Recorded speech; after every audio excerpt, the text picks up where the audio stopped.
Hi everyone, welcome to CP classes. Guys, आज हम discuss करेंगे घटना चक्कर सीरीज में हिस्ट्री से रिलेटेड क्वेश्चंस। और सेशन स्टार्ट करने से पहले मैं आपको बता दूं, घटना चक्कर सीरीज को हम डिस्कस करते हैं क्विज की तरह। अब देखिए, आज हम सभी के सभी क्वेश्चन थोड़े से डिफिकल्ट डिस्कस करेंगे, बट फिर भी मैं आपसे उम्मीद करूंगा कि आप मुझे 6 से 7 क्वेश्चन ठीक करके दोगे। और हाँ, आपने कमेंट जरूर करना है कि आपके आउट ऑफ 10 कितने क्वेश्चन ठीक हुए।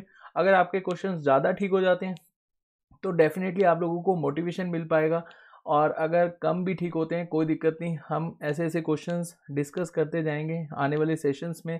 और जब तक आपका एग्ज़ाम होगा तब तक आप काफ़ी अच्छे से प्रिपेयर हो जाएंगे और ऐसे क्वेश्चंस को बहुत ही ईजिली अटेम्प्ट कर पाएंगे। तो चलिए, आज का जो हमारा पहला क्वेश्चन है वो देख लेते हैं। The famous Buddhist diamond Sutra is an.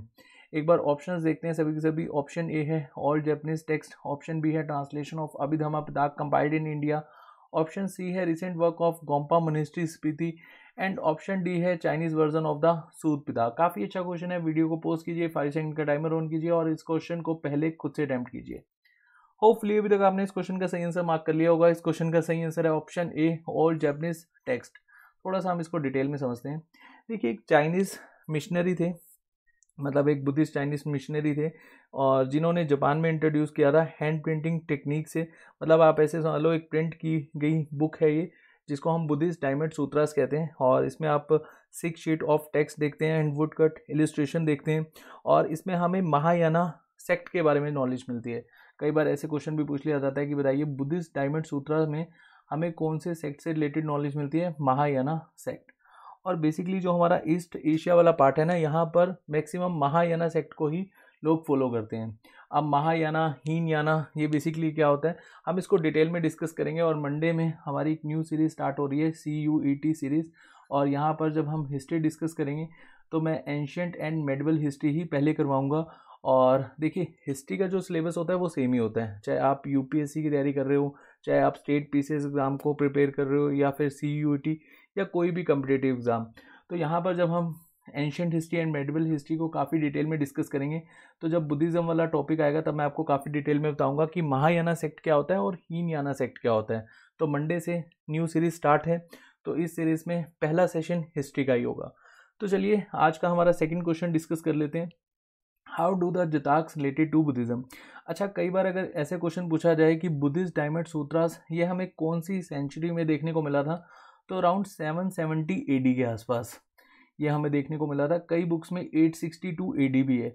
तो आप 7 to 9 सेंचुरी के इन बिटवीन कंसिडर कर सकते हैं बुद्धिस्ट डायमंड सूत्रास।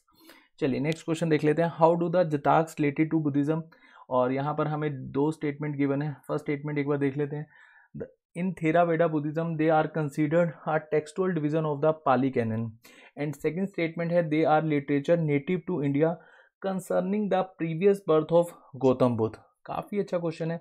और 2 स्टेटमेंट हमें गिवन है। इन स्टेटमेंट को अच्छे से देखिए, वीडियो को पॉज कीजिए, 5 सेकंड का टाइमर ऑन कीजिए और इस क्वेश्चन को पहले खुद से अटैम्प्ट कीजिए।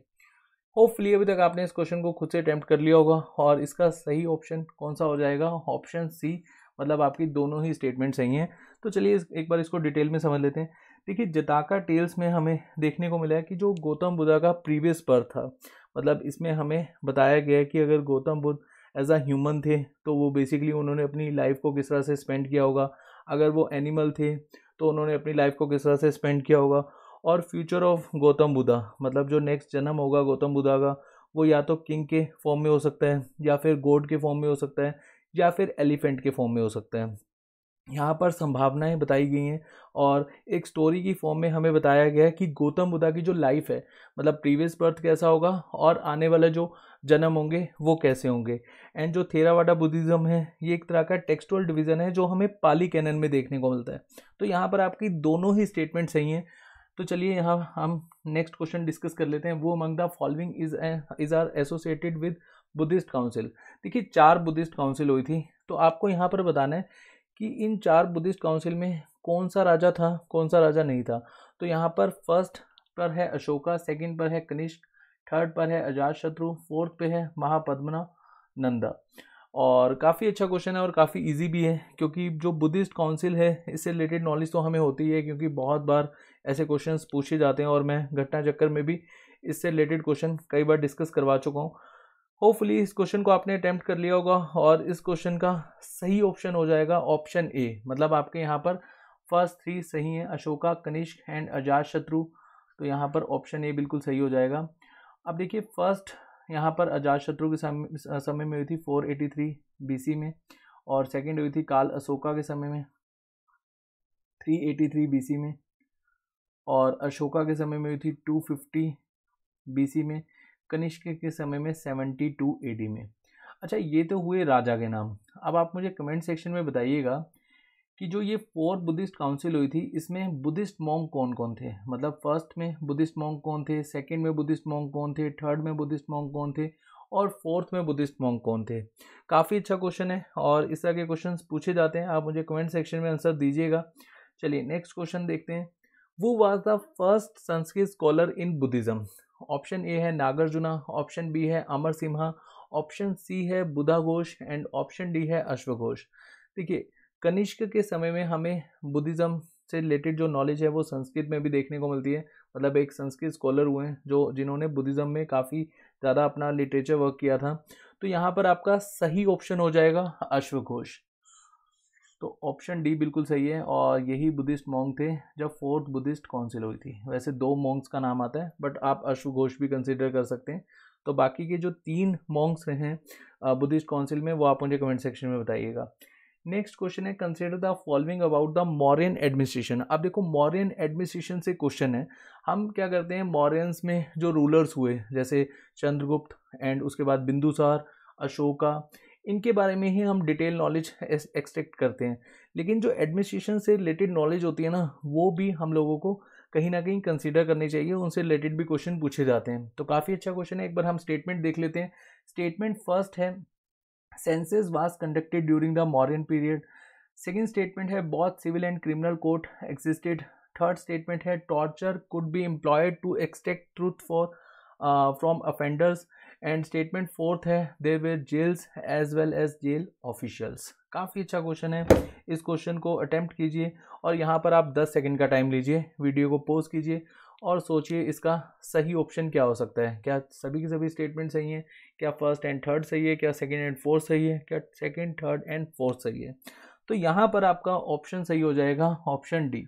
तो एक बार हम इसको अच्छे से समझ लेते हैं। देखिए जो फर्स्ट स्टेटमेंट है इसको हम थोड़ा सा डिटेल में समझते हैं। मौर्यंस के समय में ना जो पॉपुलेशन डाटा है उसको काफ़ी अच्छे से एक्सट्रैक्ट करा जाता था, मतलब कलेक्ट करा जाता था। जैसे कास्ट बेस्ड जो नॉलेज है वो भी यहाँ पर एक्सट्रैक्ट करी जाती थी। ऑक्यूपेशन क्या है, लाइफ स्टॉक क्या है। तो बेसिकली आप कह सकते हैं कि जो सेंसस है वो कंडक्ट होता था मौर्यन पीरियड में। उसके बाद सिविल एंड क्रिमिनल कोर्ट से रिलेटेड जो नॉलेज है वो हमें कौटिल्य की जो अर्थशास्त्र बुक है उसमें देखने को मिलती है। कौटिल्य के 3 नाम हैं, विष्णुगुप्त, कौटिल्य एंड चाणक्य। और अर्थशास्त्र में ये गिवन है कि civil and criminal courts exist करते थे और यहाँ पर जिस भी तरह से कोई भी अगर मतलब क्रिमिनल होता था, चाहे अगर उसने कोई ऐसा यहाँ पर चोरी करी है तो उससे रिलेटेड फाइन्स यहाँ पर रखे जाते थे, इम्प्रीजमेंट होती थी, इवन डेथ पेनल्टी भी यहाँ पर दी जाती थी। और थर्ड स्टेटमेंट है torture could be employed to extract truth from offenders. ये स्टेटमेंट भी बिल्कुल सही है। डिफरेंट काइंड ऑफ पनिशमेंट्स थी जैसे कि मैंने आपको बताया। तो यहाँ पर ये आपकी थर्ड स्टेटमेंट भी बिल्कुल सही हो जाएगी। एंड जो फोर्थ स्टेटमेंट है there were jails as well as jails official. अब देखिए अगर जेल्स होंगी तो जेल्स ऑफिशियल भी होंगे। तो ये जो second, third and fourth statement है ये एक दूसरे से कहीं ना कहीं रिलेट करती हैं। तो ये तीनों ही स्टेटमेंट आपकी बिल्कुल सही हो जाएंगी।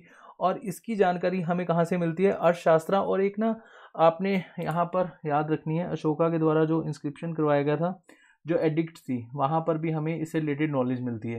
लेकिन आप अर्थशास्त्र ही याद रखिएगा क्योंकि जब भी इससे रिलेटेड क्वेश्चन पूछा जाएगा कि हमें इससे रिलेटेड नॉलेज कहाँ से मिलती है तो अर्थशास्त्र ही आपका सही ऑप्शन होगा। तो ऑप्शन डी यहाँ पर आपका बिल्कुल सही जवाब। चलिए नेक्स्ट क्वेश्चन देख लेते हैं। Hathi Gumpha inscription in a Jain cave at Udayagiri hills can potentially give us the detail about the reign of.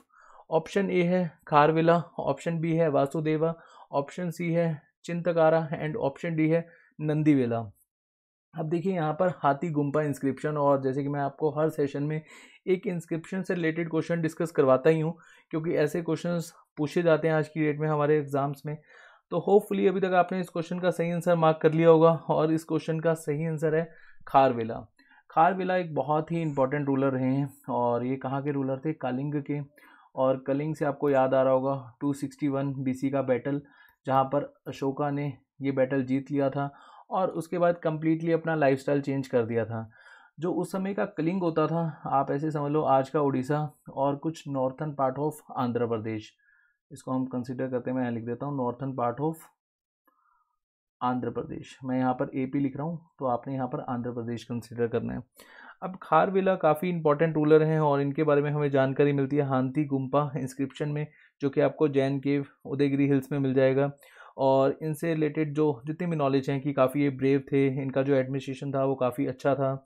इन्होंने पब्लिकली मतलब जो एक तरह से PWD के वर्क होते हैं, पब्लिक वर्क डिपार्टमेंट से रिलेटेड जो वर्क होते हैं जिससे पब्लिक को सुविधा दी जाती है, वैसे वर्क भी बहुत करवाए थे। जैसे हम मेडिवल हिस्ट्री में पढ़ते हैं, जो बेसिकली शेरशाह सूरी थे, उन्होंने काफ़ी सारी रोड्स बनवाई थी, तो इससे ऐसे आप यहाँ पर रिलेट कर सकते हो। तो इन्होंने भी पब्लिक वर्क काफ़ी किया था और बिल्डिंग, रोड्स एंड गार्डन्स वगैरह काफ़ी बनवाए थे। चलिए नेक्स्ट क्वेश्चन देख लेते हैं। Consider the following statement. यहाँ पर हमें 2 स्टेटमेंट गिवन है। फर्स्ट स्टेटमेंट क्या कहती है, most of the Ashoka's inscription were in Pali language. अब देखो क्वेश्चन बहुत ईजी है कि अशोका की इंस्क्रिप्शन क्या पाली लैंग्वेज में थी। अब यहाँ पर हम कंफ्यूज हो जाएंगे, पाली या प्राकृत या फिर संस्कृत।